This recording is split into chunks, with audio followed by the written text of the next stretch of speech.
হলিরুড পাহাড়, যেখানে রাত নামলে সময় থমকে যায়, বাতাস ভারী হয়ে ওঠে, আর কেউ কেউ বলে তাদের মনে হয়েছে যেন কেউ পেছন থেকে হাঁটছে, অথচ ফিরে তাকালে কেউ নেই।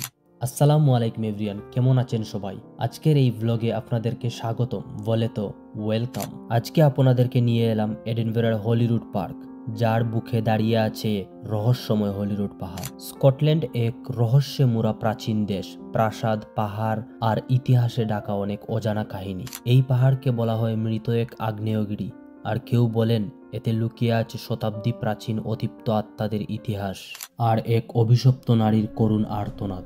প্রায় 200 বছর আগের কথা। এই পাহাড়ের গায়ে বাস করত এক তরুণী, এলিস।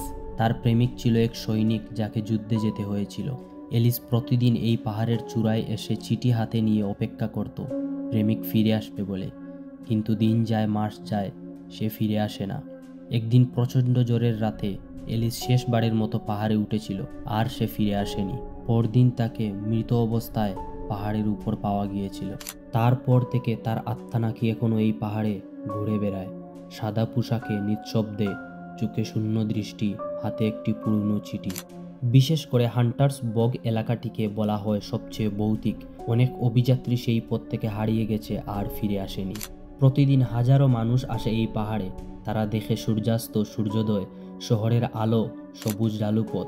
কিন্তু খুব কম লোকই জানে এই পাহাড়ের গায়ে লুকিয়ে আছে এক আত্মার কান্না, এক না পাওয়ার গল্প, এক অভিশপ্ত ভালোবাসা।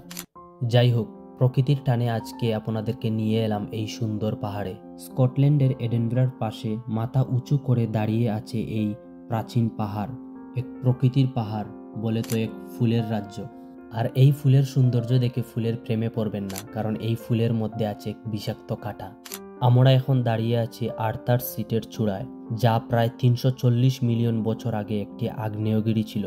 আজ এটি এডিনবরা শহরের সবচেয়ে উঁচু স্থান, এবং এখান থেকে পুরো শহরের অসাধারণ দৃশ্য দেখা যায়।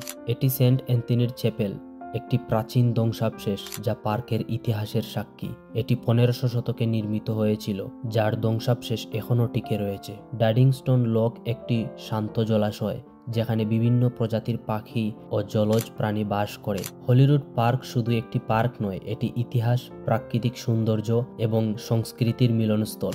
যদি আপনি এডিনবরা সফরে আসেন, তাহলে এই পার্কটি অবশ্যই দেখতে ভুলবেন না। চ্যানেলটি সাবস্ক্রাইব করে পাশে থাকবেন। আজকের ব্লগটি এখানেই শেষ, এখানেই বিদায়। টাটা, বাই বাই, আসসালামু আলাইকুম।